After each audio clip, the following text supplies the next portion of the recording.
So thanks, John, for the introduction. And yes, some people here would know me going back my pre-HICWA days when I worked for an organisation that was a member of DFI. So I'm well familiar with DFI, and I have a lot of respect for the work done by DFI and the work that DFI continues to do in the development and the support of organisations in the disability sector, the wide diversity of organisations which operate, and DFI's ongoing commitment to the development of the sector. I think it's very, very positive, very welcome, and it fits in very well with the kind of regulatory agenda which my organisation is part of, and the regulatory agenda which Una has just spoken about as well. So I do think there's a lot of common ground between all of us here in this room, and I always say this when I speak at different kinds of events. I don't want to be seen, and the authority doesn't want to be seen as, in any sense, a them and us type of relationship. That's not the style of regulation we operate. We operate in the public interest, as Una has mentioned, and the public interest is a matter that concerns all of us here in this room, and I think joins us together a lot more than it pushes us into anything like opposing corners or anything like that. So I'm very, very glad to be here. I was very happy to be invited along by Alan, and I very much support the intention of today's seminar, and the authority very much looks forward to being part of future discussions and conversations that DFI hopefully will sponsor and organise in relation to this whole matter of how regulation works and how regulation relates to the crucial matter of outcomes for people, being the really crucial aspect of all of the work that we're involved in our different ways. So I have a few slides here. I'm not going to go down through them all in detail. I take it that they'll be circulated around afterwards, John, so people might look at some of the detail later. But so what I'll do is I'll point out some important key issues or key points on the slides, and hopefully that will be helpful to people. And I'll be very happy to take questions afterwards.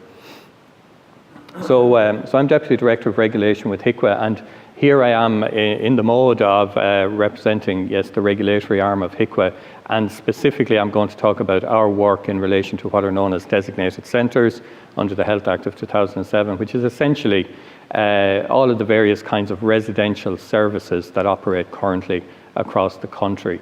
I will mention where the intention is to go on the policy side as regards home support and domiciliary care and the whole raft and diversity of services that support people outside of residential care as I go. But I suppose a lot of my commentary probably relates to the current area that we're responsible for. And just to mention as well at the outset, it goes back to what John said at the start, and quoting from the UN Convention, you know, I am not here in the mode either of advocating for or defending or having any position in relation to residential services. There is obviously an agenda set out by government to support people with disabilities in the mainstream world, just like everybody else, all of us together as people, as citizens, living our lives in the world, as opposed to some people historically and traditionally having to live in separate and distinct places because of the fact that a person had a disability. HICWA is very much supportive and part of the government's unfolding agenda in relation to the reform and development of services. But while that agenda is developing, we have a responsibility for residential services as long as they continue in operation. So just to say that's where we come in on this. I look forward to the day when essentially, you know, myself and my colleagues have worked ourselves out of a job in relation to residential services, but then the work will simply have moved to different kinds of places and different kinds of arrangements where a regulatory umbrella would be desirable in the interest of protecting people in different situations, and where there might be other and different vulnerabilities for which it would be important that people were safeguarded. So this is not terribly visible on the slide, but just to say this is the authority's strategy for the next number of years. It's all on one page, which is good, but it looks small when you project it on a slide. But I'll just highlight a couple of important points. Obviously, it's all very important, but in terms of my work and this audience, there are some parts of this slide that are more important than others. Number one is the matter of safeguarding. A crucial part of our work is to make sure that people are safe. Now, safe doesn't mean wrapping everybody in cotton wool so nobody can do anything. That's not safe. That's a diminution, what's that word? A reduction in people's rights and people's ability to express themselves and to live as they wish.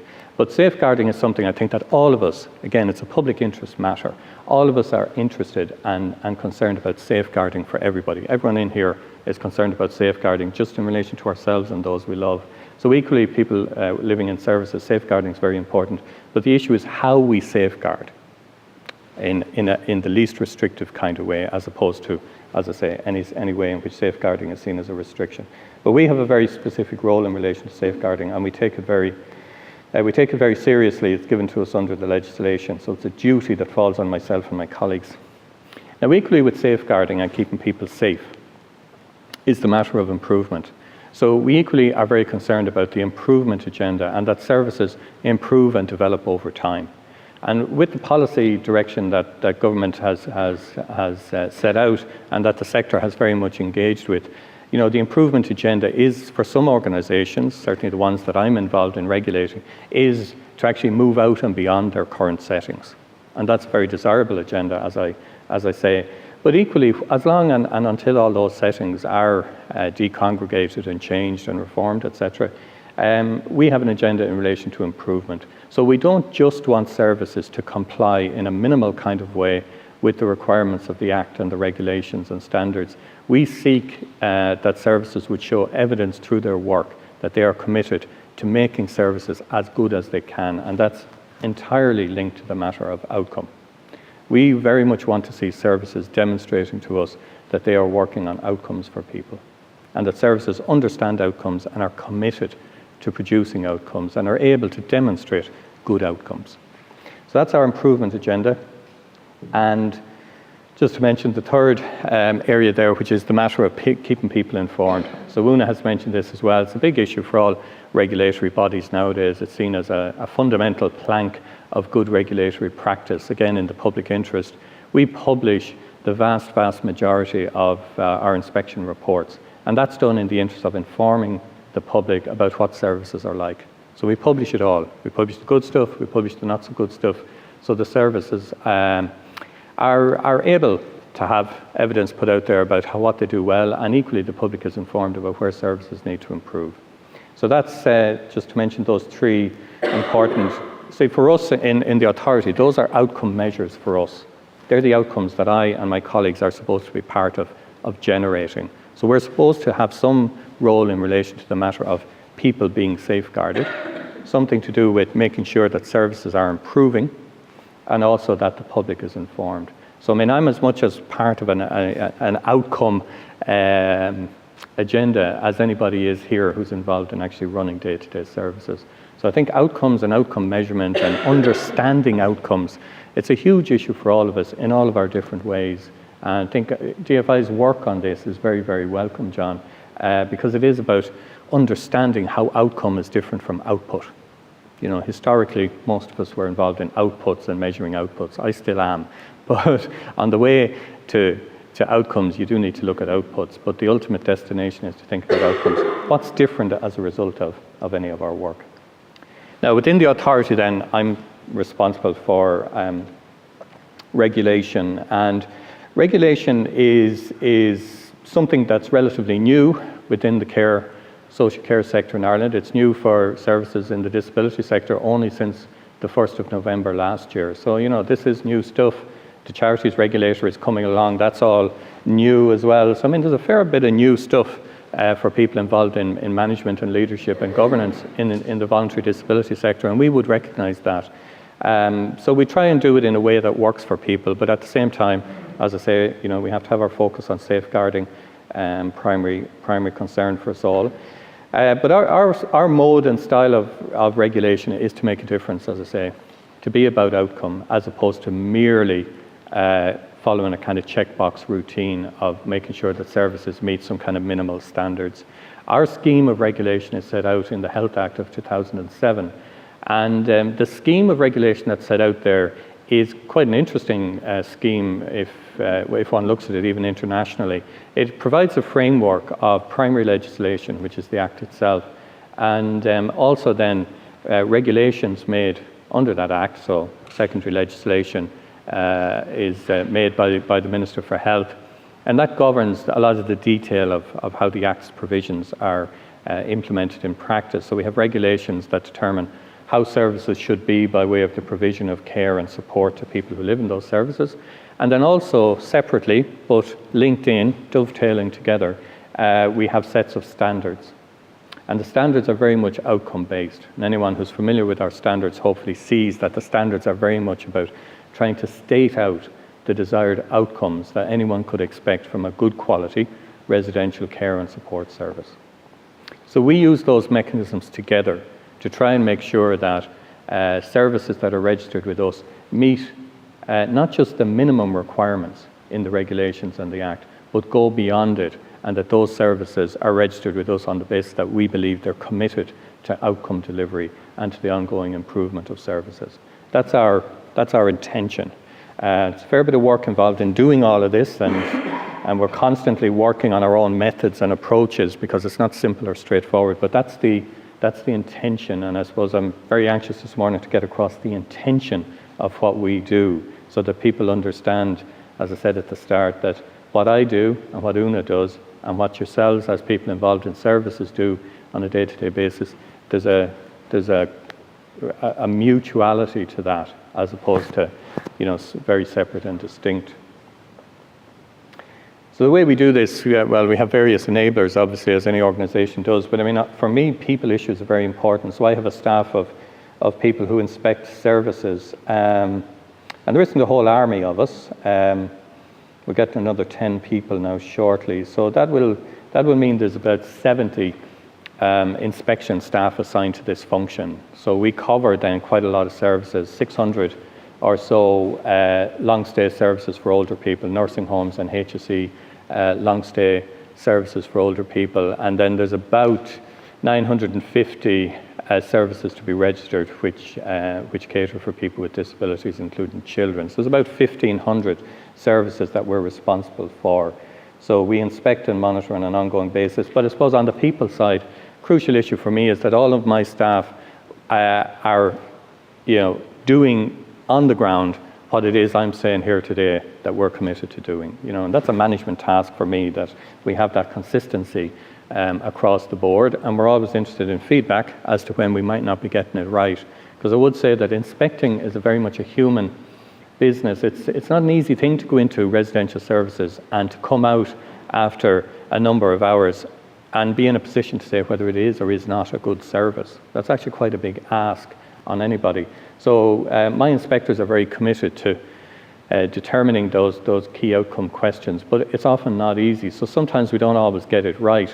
And if people experience us as not getting it right, perhaps in various ways, it's absolutely fine that people communicate with us. We're very open to feedback to tell us if you don't think we're actually doing what it is that we say we're committed to doing. We're big on communications and stakeholder engagement, doing a bit of it here this morning, but across the board we're very committed to that agenda, and we do publish guidance on our website. We do publish reports of different kinds. So just earlier in the month we published an overview report of our work in older person services last year and the kind of outcomes that we saw and the kinds of issues that arose across the 840 inspections we did in older person services last year. And that's a way of trying to demonstrate where services are doing well, and also demonstrate that there's a lot that still needs to happen in terms of services for older people if they are to be properly outcome oriented and outcome focused. So that's all part of our agenda of engagement. And then the final point I'll say is about evidence. We are very much about evidence. I think we all here should be about evidence, and evidence to do with outcomes. So I think that's, again, it's a shared issue between us all, that in relation to our various kinds of works and our various endeavours, that we're all the time thinking about what's the evidence. I suppose when I worked in the voluntary sector, and I worked in the voluntary sector for nearly 10 years, having come from a very different background as a civil servant, I was very struck, I suppose, by a strong tendency in voluntary organisations to say, hey, we're great, just because they were around for 40 years or whatever. evidence wasn't always so forthcoming. And I think organizations were often trading very much on a kind of a reputational assessment of how they were doing, but they hadn't really thought, and they certainly weren't able to demonstrate so much in the way of evidence for outcome. So I think now things have moved on considerably from, that was back in 1999 when I went to the sector first. By the time I was leaving 10 years later, I do think there had been a lot of progress. But I suppose for all of us, evidence is really important, and charities regulation, I think, is also about gathering and putting the evidence out there that charities can be trusted, they are doing good work, and here's what the good work is producing. Similarly for us, in terms of services, that good work that's put in by many, many staff on an ongoing basis in difficult circumstances, providing services, often, working with people with many needs and sometimes in situations of, somewhat straitened resources.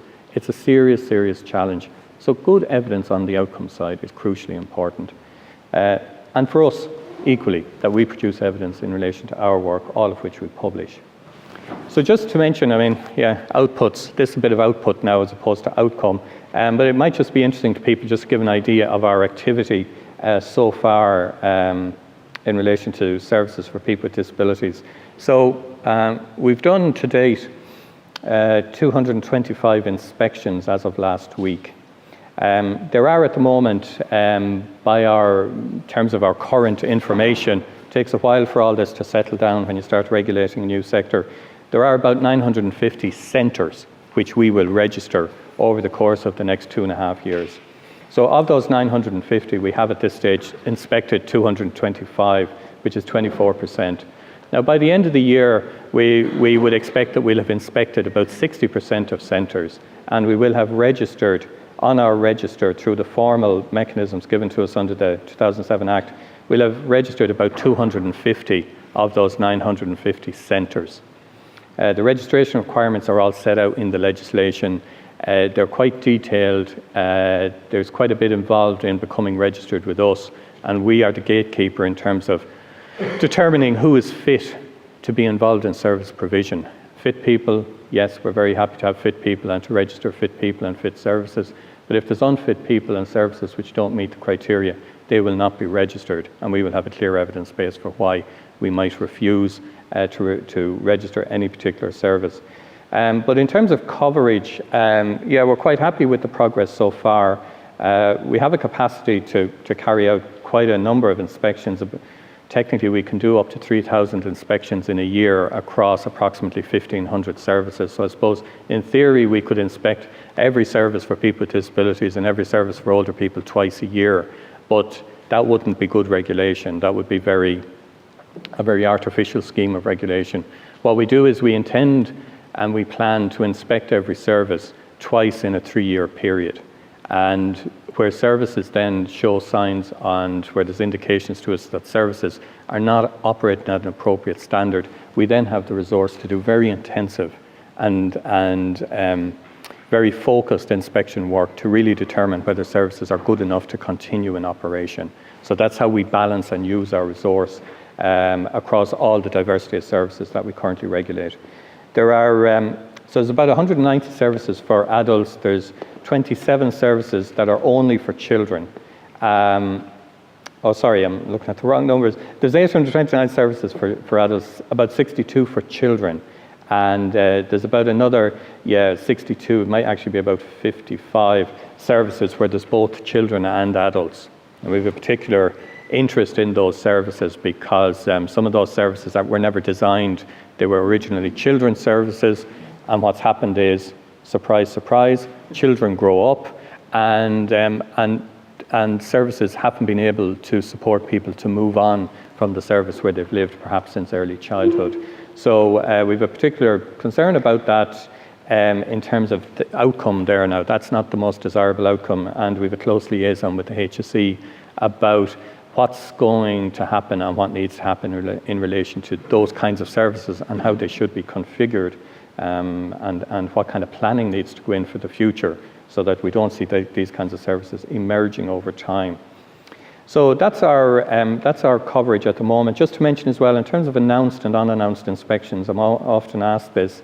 At the moment, we've done, of the 225 inspections, 170 have been announced and 58 have been unannounced inspections. Now, our normal mode is actually to be the other way around. We did 840 inspections in nursing homes and older person services last year, and of those, 76% were unannounced. So at the moment, the reason we have a high number of announced inspections is that we are coming to see services to get an idea of what's going on. So for that purpose, we need the relevant people to be there on the day that we come, as opposed to coming on an unannounced basis. The unannounced inspections have mainly been led by where we believe there's a measure of risk in the service. So that's our responsive regulation approach, where we aim to inspect on the basis of assessed risk. So just to mention how we do our work, and this is about going back to the point I made earlier about the point and purpose of what we do. We carry out inspections. We're essentially an inspectorate that also has a registration function. What we look for is evidence, as I said earlier. So when we inspect residential services, we're looking for particular evidence. Not always easy to find, but this is our plan. We always have a plan when we carry out an inspection. We have a whole methodology for how we do this. So when we're thinking about an inspection, even if it's one we're carrying out at short notice, we do plan everything that we do. So what we want to get as a result of inspecting work is we want to evidence that whoever's running the service, that organisation is governed in a fit manner. Fitness is something that's given to us under the provisions of the Health Act. We have to make sure that that registered providers, entities providing services, are fit, which means that the organisation has to meet some parameters and requirements around fitness, and that everyone involved in management has to be fit. So that's about having capable, competent, people running services who understand what it is they're involved in, are careful, prudent people who are trustworthy and honest, and can be trusted. Essentially, it's a trust issue here to determine the trustworthiness of people involved in running services, and the organisations as well. So we have a lot of experience at this stage, having registered 600 nursing homes and re-registered about another 200. We've made about 800 registration decisions in the last 5.5 years, and I've been involved in a lot of those, and a lot of the ones that are, and nearly all of the ones that are problematic or doubtful, I'm involved in them. So we believe we have a very good fix on what fitness looks like, and we will be bringing that experience to bear when we're making registration decisions now in the voluntary sector, and indeed with the HSE services for people with disabilities as well, of which there's a certain amount of HSE service out there as well. So fitness is very, very important and crucial, and a matter that we give a lot of consideration to. Obviously, the thing that matters very much for people using services is that the staff are competent and properly supervised. That's the day-to-day delivery. At the point of delivery, it's not really about who's on the board of directors or the board of management. It's really about, if I'm getting up in the morning and I need help and assistance, who's coming in to give me the help and assistance? Are they there when I need them? Do they know what they're doing? Do they have the right kind of attitude? Is there a relationship between myself and that person of an appropriate nature? Is that person concerned about me as an individual, or am I just another one of 30 people who has to be got up within a period of 2 hours, and the person, providing the support to me is stressed and overworked and tired, and all of the things that will lead possibly to bad outcomes for me? That's the key issue at the point of delivery. Now, it's not easy for us always to capture that through inspection, but I can say we do get a fair, good understanding of that once we're involved with services over a period of time. And once we think a service is falling down on that kind of criterion, well, then we focus in very, very much on those aspects of how the service is delivered. These following points are very important because they're very much about the outcome. They're very much about what we're about as a regulatory body that's trying to make a difference in terms of services for people. So we look for evidence that services are appropriate, they're person-centred, they're evidence-based, and they're enabling of each person. So even within the constraints and to some degree the undesirable nature of residential care services for people with disabilities, and the policy agenda has been set out, as we've said, and services like that are being reformed, and hopefully that reform programme will move along as all of us would wish to see. But while services are in existence, absolutely, residential services should be enabling of each individual person, and they can be enabling of each individual person. I wouldn't accept anything less. I don't think any of us should. There should be no sense in which, residential is kind of never particularly good, whereas living in the community is always great. Those kinds of viewpoints sometimes are a bit of a pendulum effect there. Residential services can be very good within their constraints, and services in the community sometimes, need a lot of support in order that they be effective and indeed that they be safe. So we should all be careful about the work that we're involved in. But in terms of residential service, enabling of each person, yes, we are very concerned about establishing this, and our standards are very focused on this. Equally, evidence-led assessments and care service planning arrangements are conducted in partnership with each person, not across the board, not one size fits all, not a kind of a tick box exercise of care planning that happens once a year in a kind of, in a somewhat, bit of a pretense of a process. But what we want to see is genuine service planning that's done in partnership with the individual person. I mean, that's a hallmark of good services. When you see that happening, you're nearly always looking at a good service. You really are, because people are taking the time, they're making the effort, they're going the extra mile in order to really work with an individual person about that individual person's plan and what the service can, within the many constraints, as we've said, but what the service can do with the person, as opposed to what the service is doing, to the person, or in any sense of the person being a mere passive recipient of services. Care planning and support is about changing that relationship, and that is possible, even within current residential services. And evidence that each person's rights are protected. We're big on rights. The Chief Inspector is big on the rights agenda. He wants us to be very focused on this. And making sure that people's rights are protected and people's rights are vindicated within services. And evidence that each resident is safeguarded. And as I said earlier, safeguarded, but in a way that's as least restrictive as possible and is in relation to that particular person and their particular vulnerabilities. So you would have seen, if anyone's looked at any of our published inspection reports so far, there's a certain common theme in some services that, doors are locked and nobody has the keys except the staff. And there are practices in existing services that are defended on the basis of it's about keeping people safe. But when we examine those, what we find is, well, okay, yeah, maybe there's one person of the 4 people who might have a vulnerability in relation to leaving the house or the centre and might be vulnerable to something happening.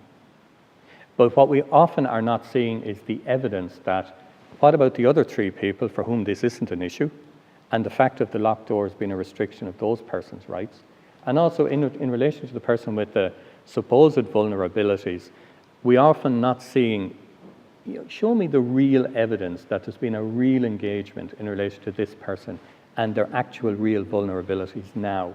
Because sometimes you see assessments that were done 5 years ago. Well, I was a different person 5 years ago in many ways, vulnerabilities and otherwise. I don't think anyone should be presenting an assessment from 5 years ago saying that's a rationale for that person being restricted in some sense today. So services need to engage much, much more realistically around the individual agenda in relation to each individual person. And we aim to look at this. We aim to get down to the level of the individual person, not looking across the service in a kind of a shallow way. And then in terms of underpinning our decisions, when it comes to making registration decisions, these are the kinds of questions we ask. Are people safe in the service? And safe, as I say, in a holistic sense of safe. Are they protected through the actions of fit people working within good governance structures? Because that's what makes safeguarding happen, is when you have fit people and you have proper governance arrangements in place. It's not about subscribing to a policy in theory that's in a folder in the manager's office. It's about what happens at the level of the individual person. What's the engagement between that person and the relevant staff? Is there genuine focus on personal choice and person-directed services? And unfortunately, we see a lot so far of, residential services being a bit more one-size-fits-all rather than tailored and designed around the individual person. And I know from being involved in residential services, you're all the time pushed for lots of reasons towards the one size fits all. And services have to work hard to push that back the other direction and to be more about the individual person. I know I've done it. I know how difficult it is. I'm very realistic about this. This isn't easy in terms of what I'm saying here, but it is the agenda and it is the challenge for services to be like this. And people working in services are usually highly committed to these outcomes, but not necessarily delivering them in practice because it's difficult. And our services doing enough to recognise this and to work on that agenda themselves. Is there a focus on quality of service and quality of life? Because it's not just about the quality in the service, it's also about the person having a life, So that quality of life is crucial matter. And we're very interested to see evidence from services that they are thinking about and concerned about and working on quality of life issues. Do we see values and convictions in action? Because as I said, and I don't wish to be unfair to anybody in the voluntary sector, because again, I worked with fabulous people in the voluntary sector. But values and convictions are lovely, and values and convictions have to be demonstrated in practice. Action is what matters, and our assessment of fitness is all about show me the actions. I can read your corporate plan and your strategy and all that kind of stuff, but show me the actions on the ground that demonstrate the values and convictions in action. And key outcomes for us, key questions for us, and I say we're not quite there yet, is what's it like as a place to live? What's life like for this person? And can we trust the provider to comply with the regulations and standards when we're not in the centre? Because we're not a police force, we're a regulatory body, and the organisation has to demonstrate through its actions trustworthiness and fitness. And that's the summary then. Purpose of regulation is twofold. Try to ensure that people are safe in a holistic way and that services are improving over time. We aim to be very fair, reasonable, balanced, proportionate once we see that providers are committed to that. It's not about having it all there today, because it won't be. It is challenging. Even if you have it today, it might slip away tomorrow, but it's about the commitment over time. And then if we're not seeing it, let's be honest, there'll be timely, focused and rigorous enforcement if we're not seeing the commitment in action. So I'll leave it there, and that's our commitment organisationally to values. Central to it there is the matter of putting people first. And I suppose that's our commitment as a regulatory body, people using services. We aim to put people first. Thanks.